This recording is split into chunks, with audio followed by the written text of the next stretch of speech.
Glória a Deus. Meus irmãos, boa noite. Graça e paz a todos. Quero convidá-los a abrirem as suas Bíblias. Primeiro livro de Crônicas, capítulo de número 4, por favor. Primeiro Crônicas, capítulo de número 4. Enquanto você encontra o texto da Bíblia Sagrada, deixa eu louvar a Deus aqui por você que veio à casa de Deus nesta quarta sobrenatural. Nós estamos aqui todas as quartas. Você está convidado a voltar na próxima quarta para adorar a Deus conosco e ouvir mais uma palavra da parte dele para o seu coração. Mas eu quero louvar a Deus em especial pela vida do Delino, da Débora, da Rebeca. Às vezes eu e o Delino temos um relacionamento de irmãos. A gente conversa, a gente discute, a gente fala verdades. E às vezes um relacionamento de pai e filho. Já puxei a orelha também. Hoje não precisa mais, né? Cresceram, amadureceram, ganharam o Brasil e agora o mundo. E eu disse para ele, na primeira vez que nos encontramos na ministração, que foi ali no Pastor William, que a vinda deles aqui foi um bálsamo para minha alma, tanto para mim quanto para minha esposa, para minha família. E nós nos sentimos honrados com a presença deles aqui. É um presente para nós. E eu louvo a Deus pela vida deles. Primeiro livro de Crônicas, capítulo de número 4. Vocês estão me ouvindo bem aí? Está tudo bem? Está me ouvindo bem? Primeiro Crônicas 4, a partir do verso de número 9.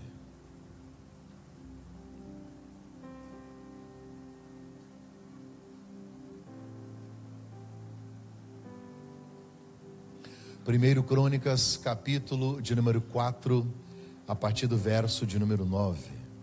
Aliás, vamos só ler 2, né? Verso 9 e 10. Eu sei que você já ouviu alguma mensagem nesse texto, mas ontem e hoje, esse texto ardeu muito forte no meu coração e eu queria compartilhar alguma coisa com você.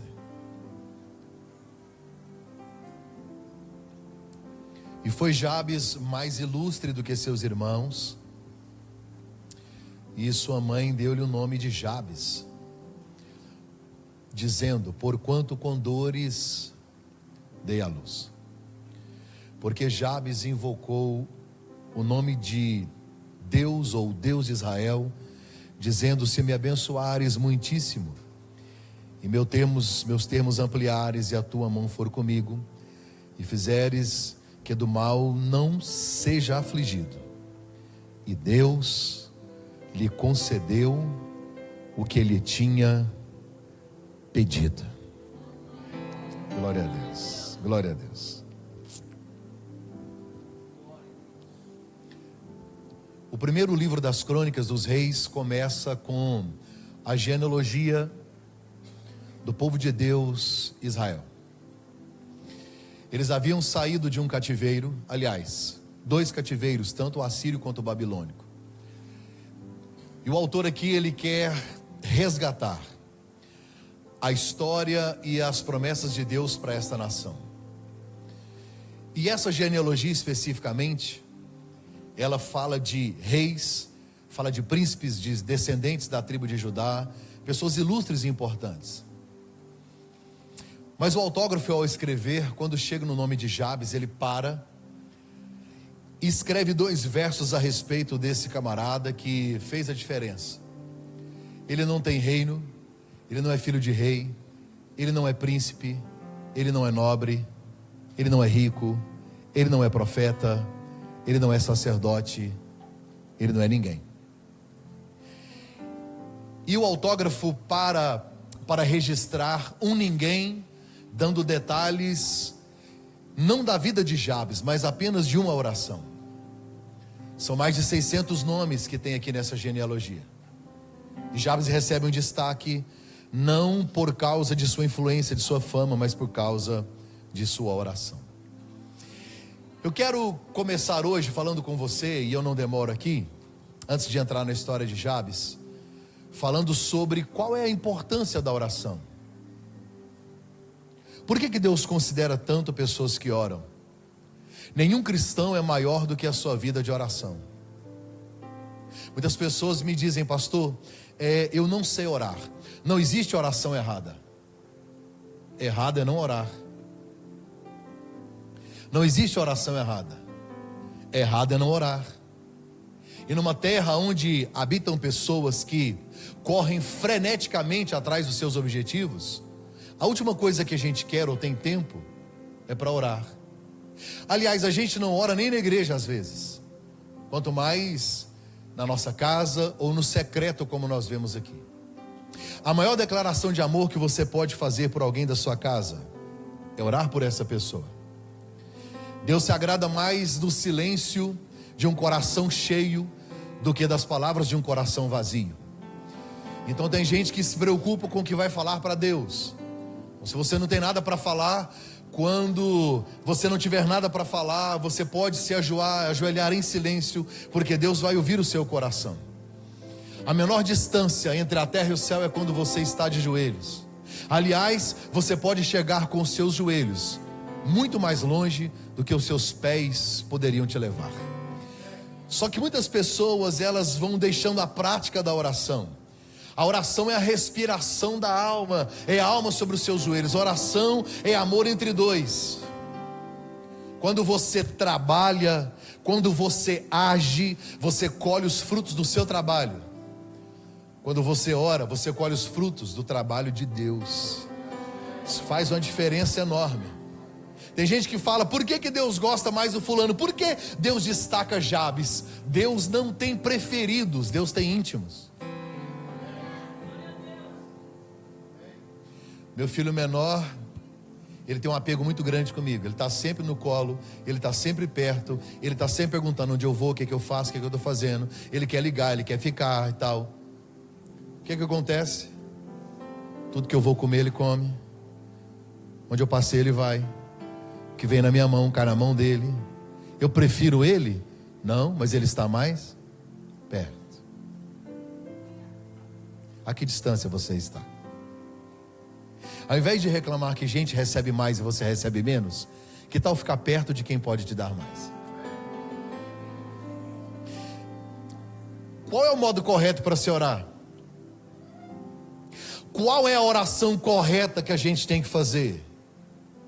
Quais são as palavras que você tem que dizer a um Deus único, grande, poderoso, Criador do universo, tão santo que a gente se torna miserável?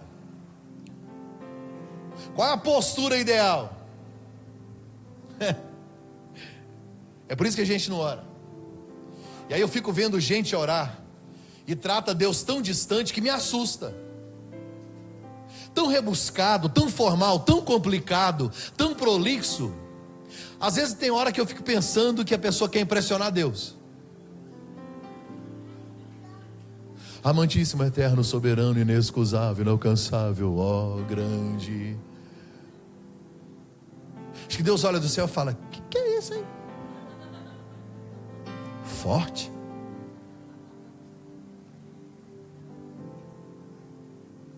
Tem gente que tem medo de orar porque tem medo de falar algumas coisas.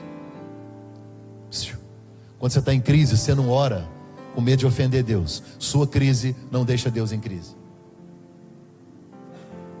Seu medo não apavora Deus. Seu desespero não desespera Deus. Sabe o que a Bíblia Sagrada diz? Salmo 139, verso 4: antes que saia uma palavra da sua boca, ele já... Então pode falar. Orar é rasgar a alma, ser direto, franco e dizer o que está aqui, ó. Minha esposa não me ouve orar. Meus filhos nunca me ouviram orar. Me veem orar. Ouvir não. Porque o que eu falo para Deus, meus filhos não têm maturidade para ouvir. O que eu falo para Deus vai desestruturar minha esposa. Para Ele eu falo. Isso é orar. É um desabafo da alma. É por isso que tem crente morrendo. Quer tratar Deus tão distante, tão frio, numa relação tão apática, esquisita. Tem gente tão formal.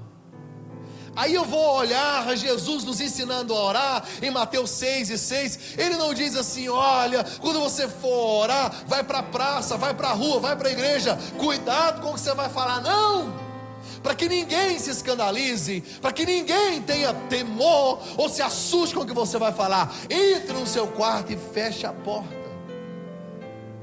Você falar o que você quiser, suas taras, seus desejos, suas tentações, seus medos, a vontade que você tem de morrer, a vontade que você tem de sumir, a vontade que você tem de tirar sua vida, a vontade que você tem de largar dessa mulher, desse marido, a raiva que você está dele. Pastor, em divórcio não pensei não, mas em assassinato, pastor do céu, fala para mim não, fala para Deus.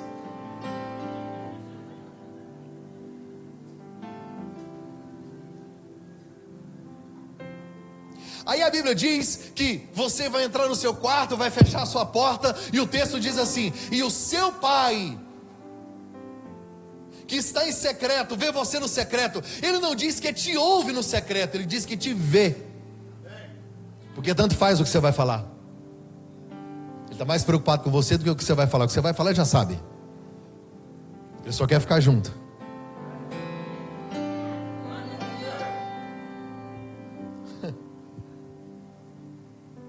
Aí eu vejo Samuel descendo a casa de Jessé. Os irmãos de Davi estão lá. Muita pompa, muita gente bonita, está tudo certo. Mas os olhos de Deus não estão na casa de Jessé. Está no pasto. Está no secreto.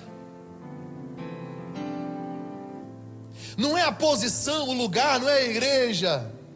É quem está lá. Deus não procura adoradores. Não procura adoração, Ele procura adoradores. É no secreto. Aí eu olho para Jonas, que quer fugir, quer desobedecer, e Deus prepara toda uma estrutura, e vai descendo Jonas a Jope, ao navio, ao porão, ao ventre do peixe, para ele orar. Você pode ir direto para Nínive, ou descer no ventre. De qualquer jeito ele quer que você ore.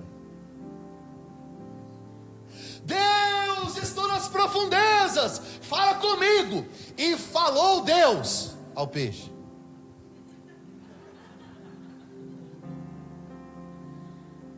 É tenso quando Deus não te responde. Aí você acha que Ele não está? Ele está falando, só que não é com você, é com a circunstância onde você está inserido na oração. Jonas não sabe, mas o peixe está se movendo. Jonas não sabe, mas o peixe está a caminho do propósito. Você não está vendo. Aí Jonas chega na praia. Chegou na praia, o peixe vomitou. É isso que acontece quando você ora no secreto. Tem hora que é tenso. Ninguém quer ser vomitado. Ninguém quer ser rejeitado. Eu fico imaginando a galera que estava na praia. Jonas aparece nadando. Porque é o seguinte: se você espera um profeta, um pregador, se vem pela praia, ele vem de navio, vem de jangada, vem de barco. Só que quem ora no lugar secreto nunca chega por cima, chega sempre por baixo. O teu pai que te vê em secreto, é ele quem vai te exaltar. Por que eu decidi falar sobre isso? Porque o que fez a diferença na história desse camarada foi a oração, só isso. Perdemos o hábito de falar com Deus. Perguntaram, eu não sei se foi a Spurgeon, quanto tempo o senhor ora? Ele disse, no máximo 5 minutos. Só que também não fico 100 minutos. Eu não fico 5 minutos sem orar. Orar e sem? Você sabe. Vai falando, está andando, vai falando. A pior coisa que tem é você ignorar quem você ama. É melhor você trazer uma palavra dura, abrir seu coração. Quantas vezes eu já falei para Deus coisas que você jamais poderia ouvir? Quem é Jabes? Um ilustre desconhecido, um anônimo. Do nada ela aparece, o cara está escrevendo, fulano gerou fulano, gerou fulano, gerou fulano, gerou fulano. Pensa na parte chata da Bíblia, gerou fulano, é tenso. Você começa a ler o capítulo 1, capítulo 2, vai até o capítulo 9. São 600 nomes, quem aguenta ler a Bíblia assim? Fulano gerou, não, e só o nome bonito. Se você começar a ler rápido, você recebe o batismo com o Espírito Santo. Você vê o que eu falo. Aí me aparece um camarada, o cara que está escrevendo, eu falei, peraí, eu não vou parar para falar de nenhum dos reis, nenhum dos príncipes, eu vou parar para falar desse cara. E Jabes foi mais ilustre que seus irmãos, e a sua mãe, quando deu a luz a ele, disse, gerei com dores, vai chamar Jabes, que significa dor. Já imaginou isso, essa marca? Cadê a dor? Está chegando aí. Quer casar com dor? Vai não. Quer empregar a dor? Não. Quer ser amigo da dor? Não. O texto diz que não era ninguém de talento, não é sacerdote, não é nada. O sucesso dele não está na posição social, nem política, nem financeira. Está na simplicidade de uma oração que está na contramão do que designaram para ele. O judeu colocava o nome para designar o futuro, ou então para como se fosse uma referência, uma marca daquilo que viveram. Como Jacó, que nasce segurado no pé do irmão, enganador, usurpador. E outros da Bíblia Sagrada. E aqui vem um camarada cujo nome significa dor. E aí a Bíblia começa a dizer, e ele era ilustre em casa, diga em casa. Porque ser ilustre na rua é fácil. Fazer sucesso fora dos portões de casa é fácil. A história desse cara foi transformada por causa da influência dele. Ser ilustre, aclamado, aplaudido, celebrado na rua, eu sei o que é isso. Isso é fácil. Obter respeito na rede social de quem não convive com você. Tem gente que ele é herói na rua e um fracasso na mesa. É um sucesso fora e um fracasso em casa. Ele é herói fora e vilão dentro. Aí eu vejo um camarada que tinha tudo para ser o pior da família. Nada na contramão, além de ser ilustre, é ilustre entre os seus irmãos. E ele não é ilustre porque é famoso, porque é conhecido, não. É por causa da sua nobreza, do seu caráter. Eu aprendi uma verdade ao longo de 10 anos pregando. Melhor do que ser conhecido é ser uma pessoa que vale a pena conhecer. Tem muita gente conhecida que o dia que você conhecer, você vai falar, não valeu a pena conhecer. Que bom se não fosse conhecido. Melhor que eu imaginasse que era só aquilo que eu vi lá. Dor. A vida dele começa com dor e vai terminar com fronteiras largas. Porque não importa como é que começou a minha história, se o autor da vida entra nela, o final será sempre diferente. E aí o texto, olha pequenininho, diz assim, e ele orou ao Deus de Israel. Por quê? Porque Israel é o novo nome de Jacó. Lembra de Jacó? Foi marcado, foi ferido, recebeu uma dor, mas mudou a história. Então ele vai orar ao Deus que transforma. Mesmo que fira, mesmo que doa, mas ele transforma. Aí ele vai orar ao Deus de Israel. E ele não muda o nome, porque ele não me chame mais Jabes. Como Noemi disse, não me chame Noemi, me chame Mara. Não. Ele tem o mesmo nome. Só que ele tem a história transformada. Quais foram os 4 pedidos de Jabes? Para a gente caminhar aqui. Primeiro, ele disse, que Deus me abençoe muitíssimo. A gente tem mania de dizer para Deus o que a gente quer. Eu quero uma casa, eu quero um carro. Ele disse, eu quero a sua bênção. Qual? Qualquer um, vindo do Senhor.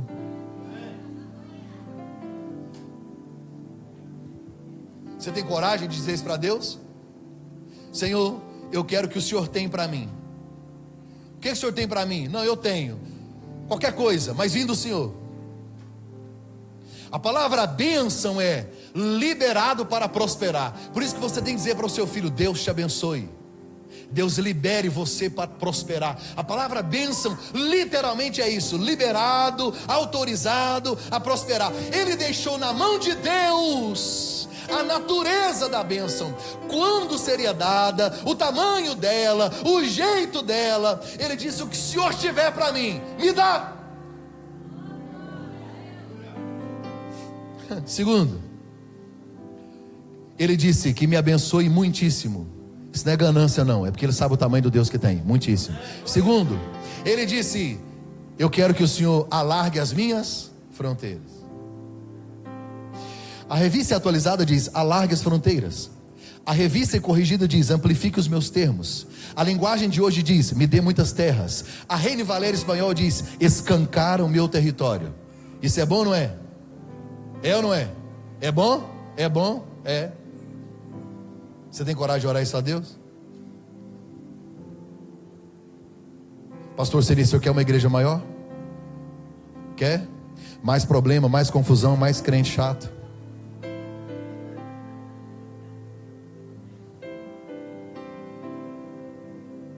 Você quer que Deus alargue suas fronteiras? Tem responsabilidade. Um cara de maneira alguma estagnado, conformado, ele quer ir além dos limites.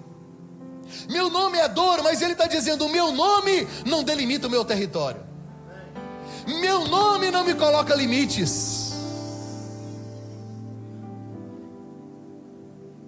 Alguém na sua história já colocou um nome em você: fracasso. Você não acredita em você. As dores mais profundas vêm de quem nós mais amamos. Eu já ouvi de gente que eu amo dizer para mim: você nunca vai chegar a lugar nenhum. Só que ele quer correr o risco de andar na contramão do nome. Agora olha para cá. Ele quer alargar as fronteiras, ele quer crescer, ele quer ir além. Ou quem coloca o pescoço acima de outras cabeças corre o risco de perder a cabeça. Alguém está com a foice prontinha. Muitos querem ver você bem, poucos querem ver você melhor do que eles. Aí eu vou ver Isaías 54:2. Isaías diz: amplia o lugar da tua tenda, as cortinas das tuas habitações se estendam, não impeças, alonga as tuas cordas e firma bem as tuas estacas. Porque se você colocar a tenda, alargar a sua fronteira e não tiver estacas, o vento leva, tem que ter raiz. Por isso que a Bíblia diz que ela é ilustre na família. Base, raiz. Agora eu posso crescer. Eu tenho muito medo de árvore alta sem raiz. Terceiro, ele disse: eu quero que a tua mão vai comigo. Ele não só quer presentes, ele quer a presença. Moisés disse: Senhor, e aí? O senhor vai com nós? Ele falou: não, vou mandar um anjo. Ele falou: não vou não. O senhor mata nós tudinho, mas não sai daqui. Se o senhor não for com a gente, eu não vou. Jabes, na oração dele, ele não só quer a bênção, ele não só quer fronteiras largas, ele quer Deus. A mão de Deus por baixo me sustenta, me segura, eu não deixo cair. A mão de Deus na minha frente, ela me protege, ela me dá direção. Isaías 41 diz: eis que te tomo pela tua mão direita e te digo: eu te esforço, te ajudo, sustento com a destra da minha justiça. Envergonhados e confundidos serão aqueles que se levantarem contra ti, porque eu, Senhor teu Deus, te tomo pela tua mão direita e te digo: eu te ajudo. Levanta a mão na minha frente, mas também a mão de Deus pode estar por cima, porque me abençoa, me perdoa, me protege, me cobre, me sustenta, me segura. Eu não só quero a bênção de Deus, eu quero o Deus das bênçãos. A última coisa que ele pediu: eu não quero ser afligido pelo mal.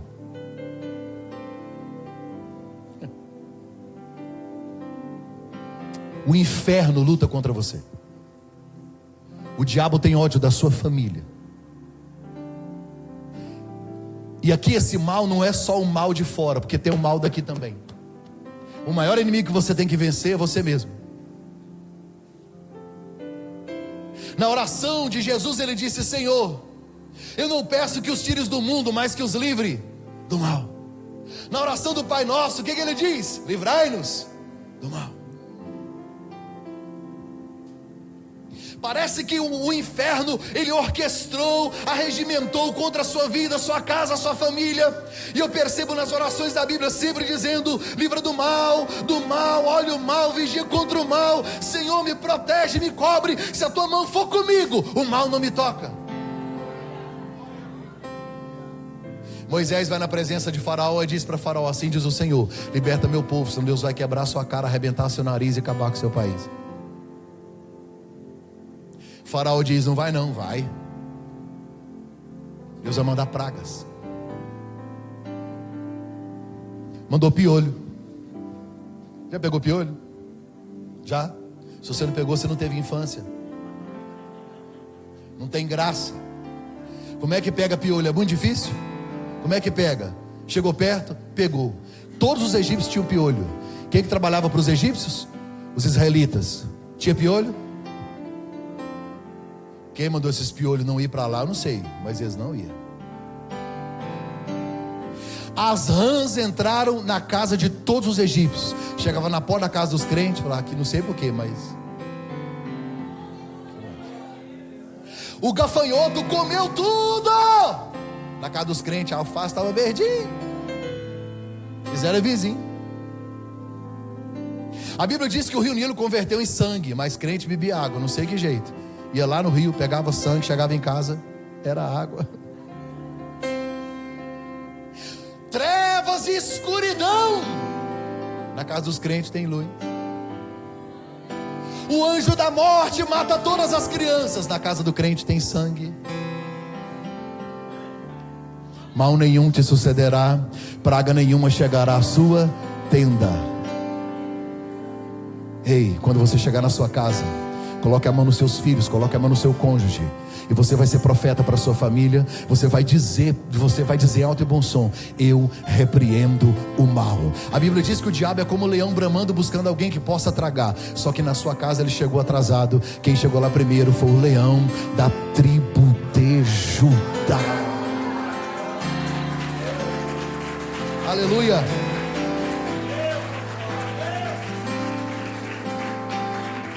Que me abençoe muitíssimo, alargue as minhas fronteiras, que a tua mão venha comigo, e que o Senhor me livre do mal. O que fazer quando a nossa história começa mal? Qual atitude tomar quando a nossa história está sendo escrita pela dor, pelo fracasso, marcada por derrotas, medo e decepção? Fale com o autor da história. Ele vai mudar essa história. Se eu desse um tema, essa palavra breve que eu preguei e já encerrei, eu diria: uma oração que muda uma história. Basta apenas uma palavra na sua boca. Basta apenas uma frase. Se Deus hoje decidir em seu favor, a sua história que começou como dor vai terminar com fronteiras largas, a mão de Deus presente na sua vida, a prosperidade na sua família, na sua casa. Estou profetizando: se a sua história começou como fracasso, vai terminar como Deus tem planejado. Não interessa se te colocar o nome de dor, não interessa o início da história, o que interessa é o que Deus vai fazer no final. Não interessa se alguém jogou praga ou maldição em você, o que interessa é o que Deus determinou para a sua vida. Não interessa o seu passado, não interessa as suas quedas, não interessa o quanto você tem sofrido, não interessa as suas crises. O Deus que você serve estende a mão e Ele entra nessa história para mudar essa história. Nunca mais a sua vida será a mesma. Jabes, o improvável, o menor, o impossível. Há um estigma, há uma marca. Ele não. Deus disse: ele sim. Jabes não fez milagre. Jabes não montou um exército. Jabes não era sacerdote. Jabes não abriu o mar vermelho. Jabes nunca mais teve nada na Bíblia de relevante. Mas o autor não resistiu. Ao escrever Jabes, ele disse: espera aí, eu preciso te contar uma coisa a respeito dele. A oração dele foi ouvida e a sua vida foi transformada. Eu já recebi muitos milagres de Deus, grandes. Já ganhei 2 viagens para Israel. Quando eu falo ganhei, é dado de graça, tá? Ok? Não é financiado, não é pedido, nada. Carro eu já ganhei 2. Já ganhei muita coisa grande de Deus. Já ganhei casa. Eu tenho, o goiano diz assim, ele tem o ganhador aberto. Eu ganho muita coisa, sempre ganhei muita coisa. Eu nunca comprei relógios. Não compro relógio, mas eu devo ter uns 6 mais ou menos. Eu não sei quanto custa meus relógios. Eu ganho muita coisa. Mas de todas as coisas grandes que eu ganhei, todas foram relevantes e importantes. Mas a história que eu mais gosto, eu sempre conto ela mas eu acho que eu nunca contei aqui, mas que eu gosto, foi quando a minha esposa estava grávida do Christopher, nosso primeiro filho. Ela estava com 8 meses. Nós saímos da igreja a pé, voltando para casa, de mãozinha dada, passamos na porta de uma pamonharia. Goiano sente cheiro de pamonha de longe. Quando eu passei na porta da pamonharia, ela disse: eu estou com tanta vontade de comer uma pamonha à moda, e eu sei nada. Eu falei para ela assim: tá tão quente hoje em Goiânia, né? Mudei de assunto, falei que estava calor, que a gente tinha que chegar em casa. Cheguei em casa, ela deitou na cama, pôs as pernas para cima. Eu fui para o quarto, deitei a tampa do vaso, ajoelhei e fui chorar. Eu disse: Deus, um homem que não tem dinheiro para comprar uma pamonha é um pamonha.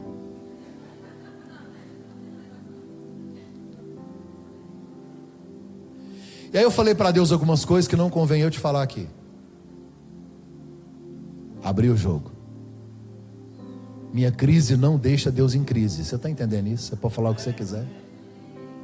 Ah, vou ofender Deus. Vai não.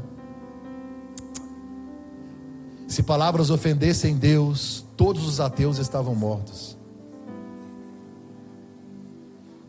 Deus olha, Ele é tão grande, fala: já bateu em filho seu? Aí ele fica bravo, ele fala que não gosta de você. Muda alguma coisa?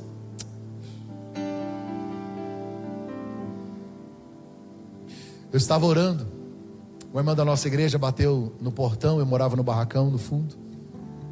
A Souza disse: meu bem, eu estou com as pernas inchadas, vai lá ver quem é. Fui, era a pastora Esther. A pastora Esther disse: Mark, desculpa uma hora dessa que eu não estava achando a sua casa, eu não sabia que era no fundo. Eu estava na pamonharia e eu vi você subindo com a Suza, e eu vi ela grávida, aquele barrigão, e eu me lembrei de que quando eu ficava grávida, eu tinha tanta vontade de comer pamonha à moda. Eu nem sei se vocês gostam, me desculpa, mas eu não aguentei, eu não resisti. Eu trouxe 5 pamonhas à moda para vocês comerem.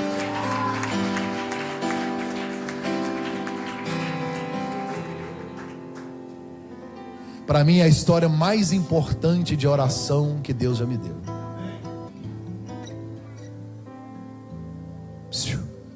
O Criador do universo. O céu é o trono, a terra e os cabelos dos pés. Tem noção do tamanho dessa perna?